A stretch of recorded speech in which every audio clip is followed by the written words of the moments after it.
We got a new heir. His name is Blaine. Blaine is going into the sea. Goodbye, Blaine. I think eventually we'll just be able to get everything this way. I mean, it's pretty one-dimensional, and I love it. Guys, we've encountered a problem. House Umber got...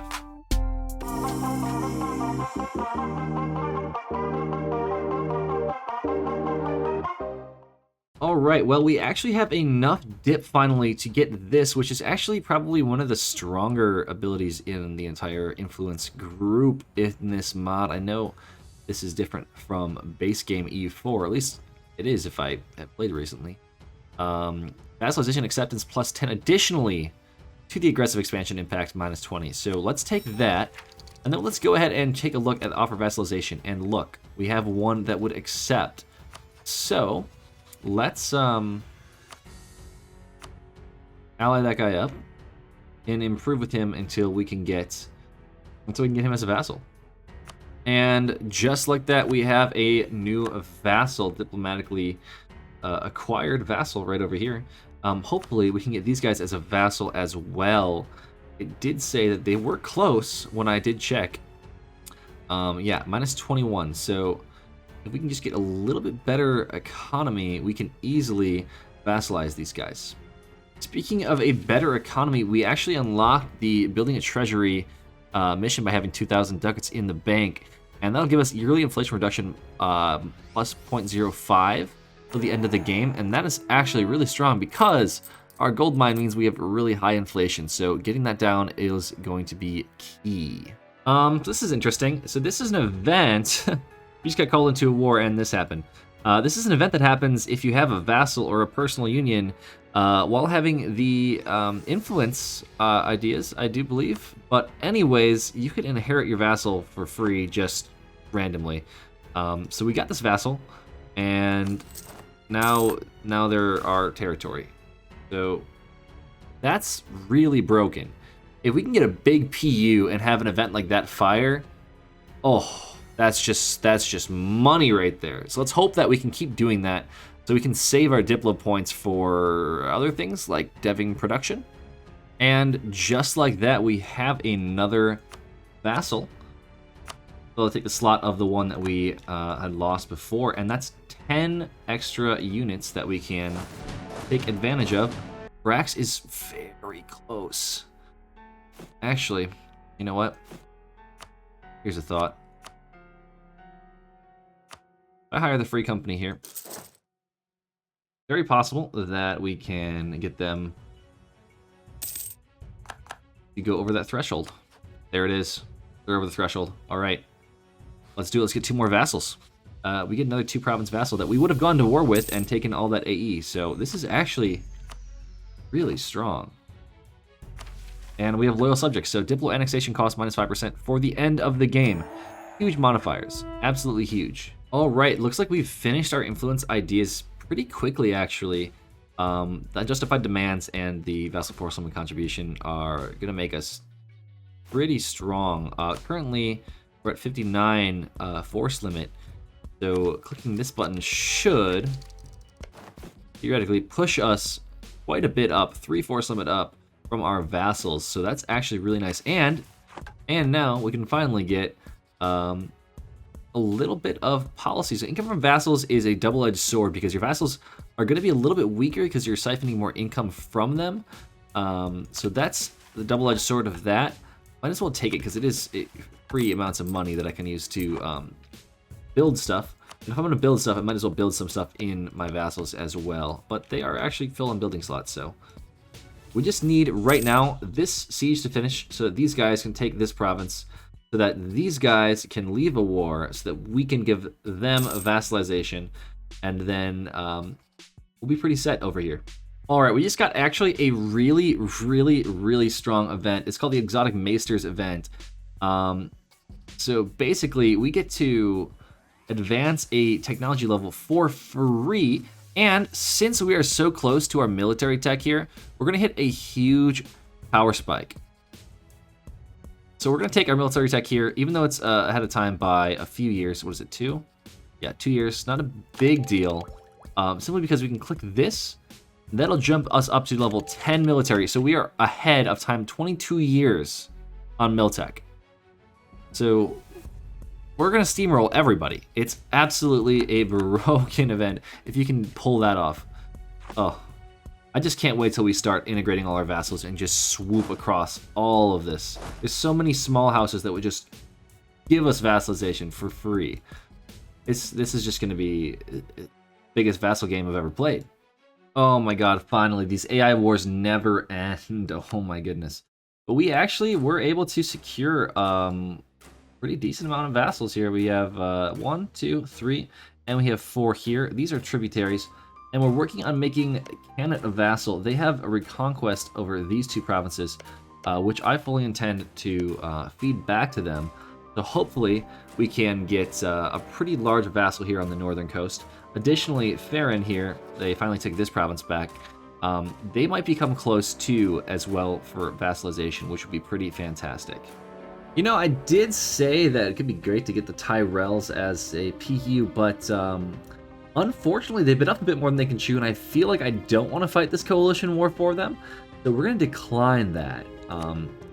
Yeah, they shouldn't have taken that much land. That was dumb, and now they're going to be punished for it. So, well, we'll see them, probably see them never. They're going to have to give up all those cores, I bet. That's fun. We'll catch back up with them when that war is over. Well, it's actually about time we finally actually got a personal union over the Pipers that have had our dynasty for a long time. We had an alliance and royal marriage with them, so getting that PU is actually pretty solid for us. That frees up a Diplo slot that would have gone towards a subject, because now they are our subject.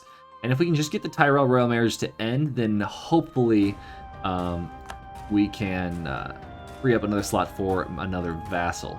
So that's the ideal situation. Well, we're popping back over to the Tyrells, and they are now back to the 2 provinces that they started with. So that was a very eventful situation for them. At least they get to keep their tributaries. They did lose 3 provinces in that punitive war. We'll see if they're able to reconquest them after a short amount of time. I'm sure they'll be fine. We got a new heir. His name is Blaine. Blaine is going into the sea. Goodbye, Blaine. Well, in the meantime, I'm going to attack these guys here and try and take all 3 of these provinces for myself, since I haven't been using my admin very much lately. And my aggressive expansion is reduced because of my ideas. Might as well get some use out of that as well. So let's take some land and expand a little bit militarily.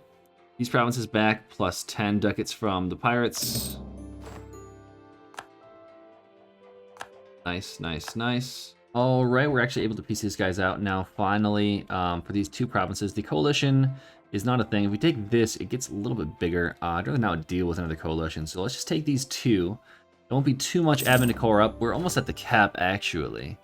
So we'll core those up, and then hopefully we'll turn these into a state, because once we integrate this guy, we can have 2 full states here right next to each other, which will be nice. Unfortunately, we got the event Winter Begins, so the others, instead of having a cruddy 3-dev province over here, they now have a 3-dev province, and they gain cores on all of this stuff. Unfortunate for them, this bugged out. I think a tribe was colonizing it, and they gain control of it instead of the tribe, so it's not fully colonized. So that's a little something to slow these guys down. But hopefully they don't start steamrolling too quickly, otherwise we're going to have some serious issues. We just need to pray that we're going to be strong enough by the time they get to the wall that we can run north and deal with them. Ooh, Farron will accept. They will accept now. Okay, so now we just need to wait until the 17th. And now we have a rather large vassal here. That's pretty great. All right, now let's see who else can we offer vassalization to. We are running a little lower on the relations limit. I think we probably can just offer vassalization to this guy here. Let's start improving with them. Oh, praise be. Praise be to Hodor. An heir to the throne. What a perfect name for a perfect heir. Almost perfect heir. He's better than his father. Oh my god, I've been trying all game for one this good. Oh, how many babies have I thrown into the sea? Well, something interesting happened while I was waiting for this guy to just go over the vassal acceptance threshold. His leader died, and we were royal married, and he didn't have an heir. So we actually got another personal union down here. Unfortunately, that means we can't integrate him for a while, but that's totally fine. We can just vassalize around him in the general area down there. And after 50 years, we'll be able to get rid of him, and hopefully, actually, we can get events to integrate them immediately, which would be fantastic. See, this is what I was hoping for. These guys would have taken 50 years to integrate, but I get an event, and boom, look at that. Integrated, and that cancels their sieges, which is actually pretty OP.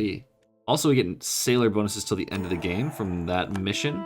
Alright, well, it took me long enough. I think this is probably the best peace deal we're going to get, and there's no coalition threats. We're only paying 42 dip in the no CB claim tax, and we can core all of these provinces up without any issues.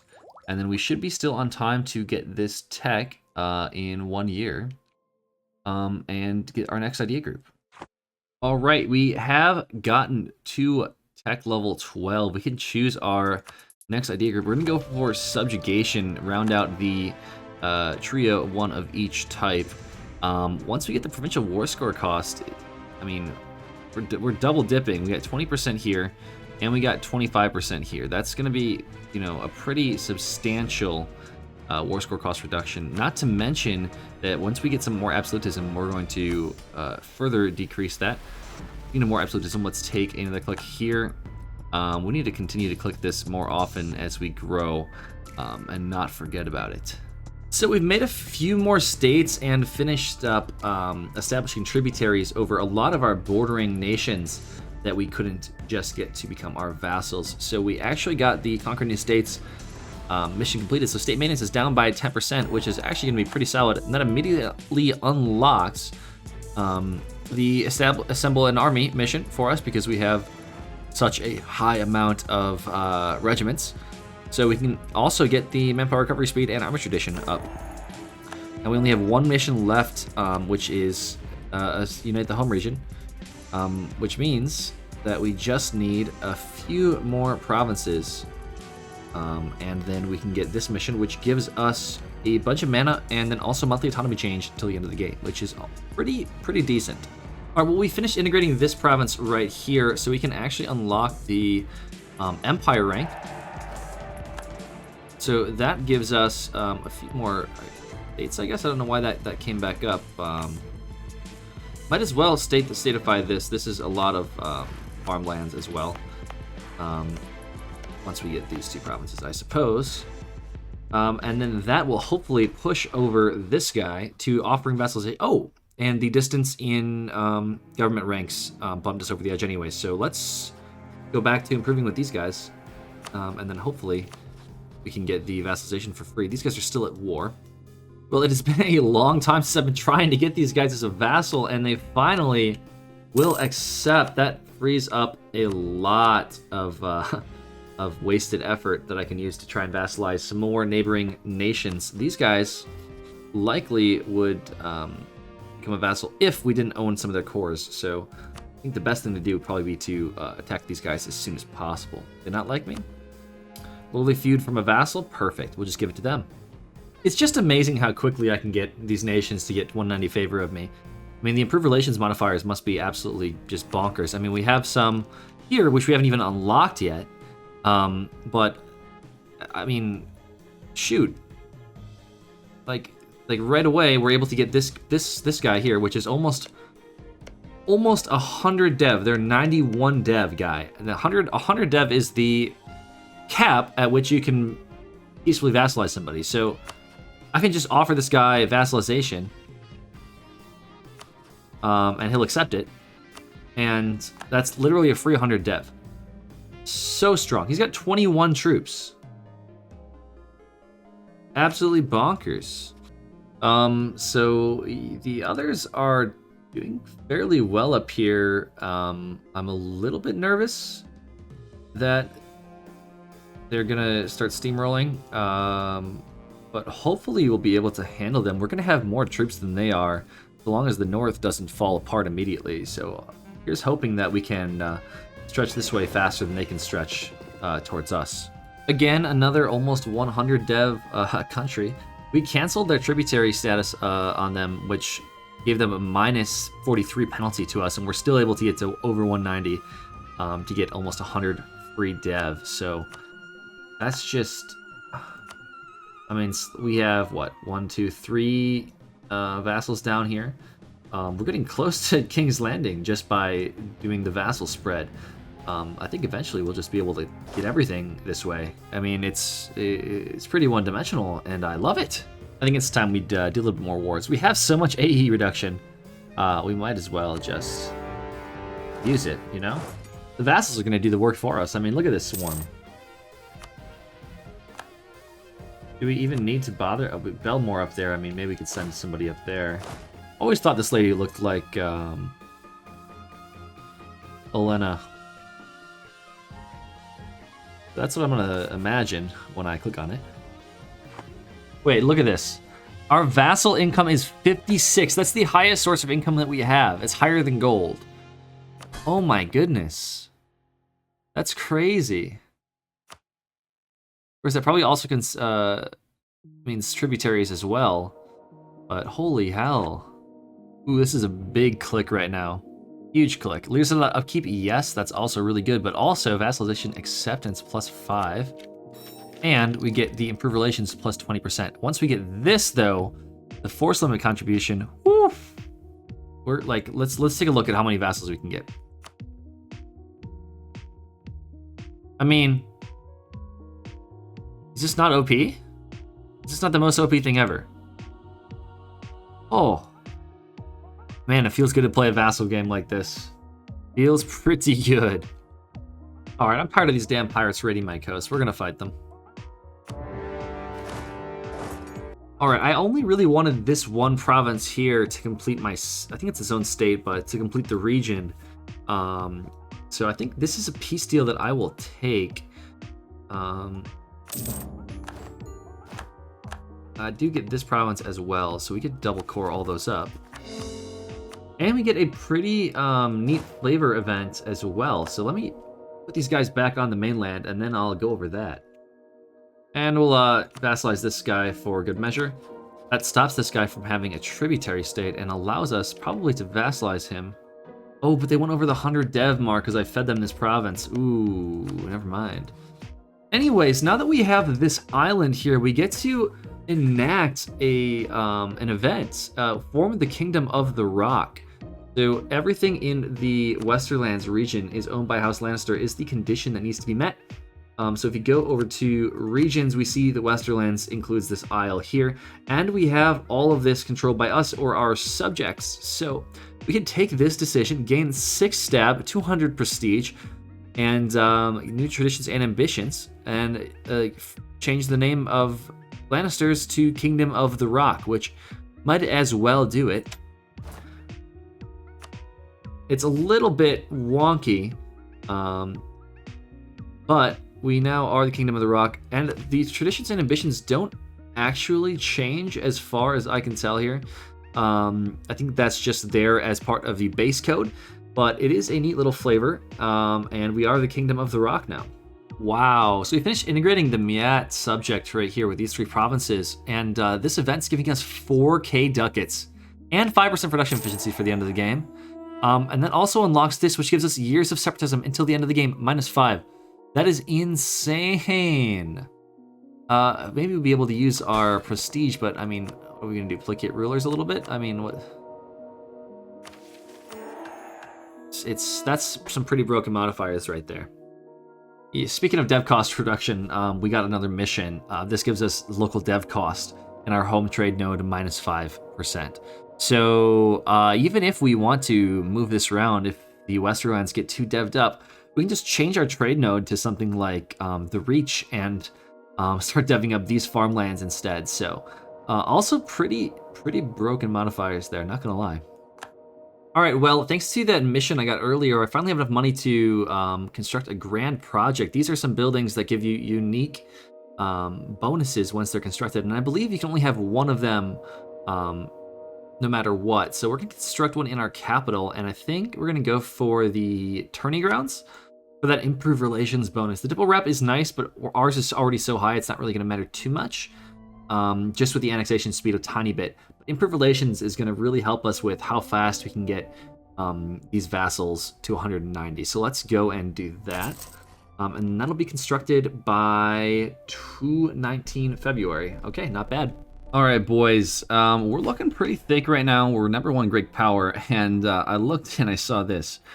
The others are #2 great power, and they're at the wall already. So we're gonna need to head this direction pretty quickly because, well, their ideas have been unlocked, and they're not weak by any means. So I think it's a definite we need to get up there as soon as we can and kill them type situation going on pretty quick. Worst case scenario, though, this is basically the only land crossing and their marshes, and we can build forts on them. So that's an option. Otherwise, we should get up here. Yep. So I may have encountered a bit of a bug. After my leader died, my diplo relations slots kind of reset and ignored my vassals. Unfortunately for them, because now I have, it says 4 free slots. So we'll see if that goes back to normal when the war is over, but if not, then we just got gifted one of the best bugs I've ever seen. All right, we just took the last click of our subjugation ideas instead of actually leveling up our mill tax. So I think it might actually be better off for us. We'll see what the policies look like. Construction cost is pretty basic. The Vassal Swarm contribution is what I was looking to stack. That'll just increase the number of men that I can have because of the number of vassals I have. But I also have another free admin policy, so we'll go for the leaders without upkeep again and start recruiting a few more. Try and see, just how many we can get if we have the mill to spare, of course. Well, this comes actually a pretty good time. The Exotic Masters event is another time that we get this. It's so strong. So we're behind a mill by a decent amount, and now we're not. I love these events. They're actually so nice. All right, we piece out the rest of these guys, and I think we can actually take everything in this peace deal.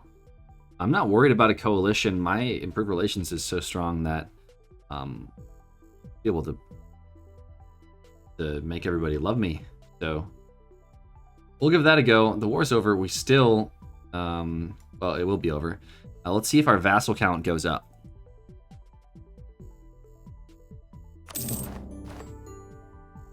No, we're bugged. We're bugged, and our vassals don't count. Aside from Chittering and Farwind, our vassal count is bugged.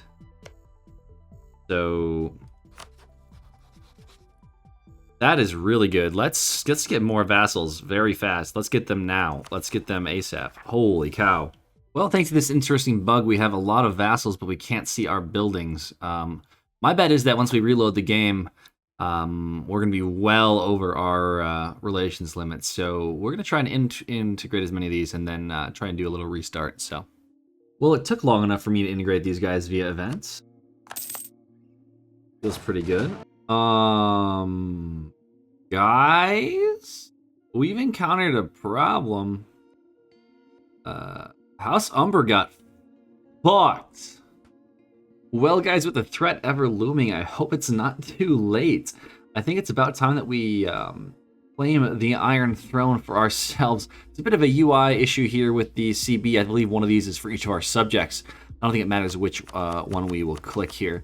And we'll be able to fight for the Iron Throne, which will allow us to have some pretty decent modifiers. Again, I did mention before that this one gives us dev cost and core creation cost, but I believe you also get CBs, not to mention these that you get bonuses that aren't mentioned here every time you get to 100. But you do get CBs to, I believe, almost like force vassalize and slowly create a Vassal Swarm as the Emperor. So hopefully if we claim the Iron Throne, we can be able to stop this disgusting mess up here from going too far. So let's do it. Let's do the thing. All right, well, that war actually wasn't that bad. To claim the Iron Throne, we don't need to have the freaking capital in King's Landing. We can move the we can, you know, move the capital of the Seven Kingdoms back to Casterly Rock. But this is the thing, and I don't like it. They literally take the wall. We're like, no, let's go around it using our boats. They get more of a navy than I do in terms of their heavies and their transports. Then the demand. Gain some royal authority. We change from legitimacy to meritocracy points. That's a thing. The government form has been abolished. Noble house, not a big deal. Not a big deal. We gain a bunch of CBs. Enforce royal subject CBs. So that's what we want to be using, I believe. We have claims now on everything on the continent. So that's a thing. So hopefully, okay, now we have to re-ravel the others, apparently. All right, guys, so we can actually enforce royal subject on anybody, and conquest for anything we want as well. But let's try and enforce subjects and see how this works. We're going to enforce royal subject on the Lannister people. They've been pissing me off for a long time. So let's try the CB. We'll try and enforce royal subject and just see how that goes. All right, so let's see what the CB actually does. So we're going to enforce royal subject on these guys. It gives us 60 prestige for that. Only costs us 30 war score. So let's increase our money by a little bit. Might as well. Send that demand. Victory for King, Regency Council, plus 10 royal authority. Oh, okay.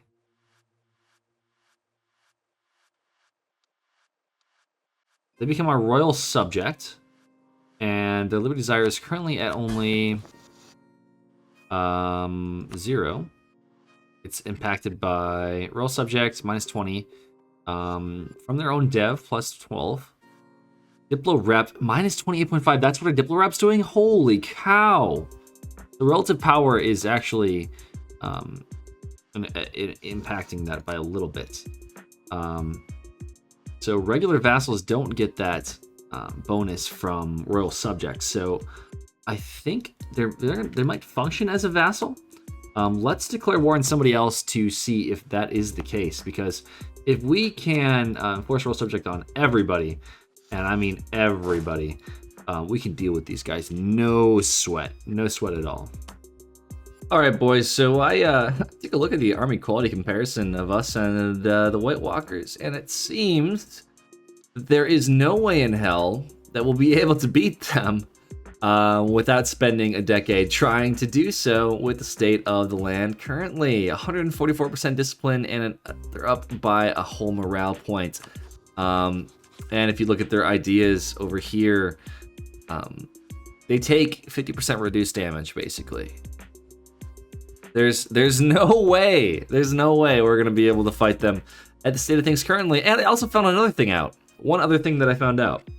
So anyways, guys, I discovered that if you wait 6 years into the starting dates, that the amount of houses drastically decreases.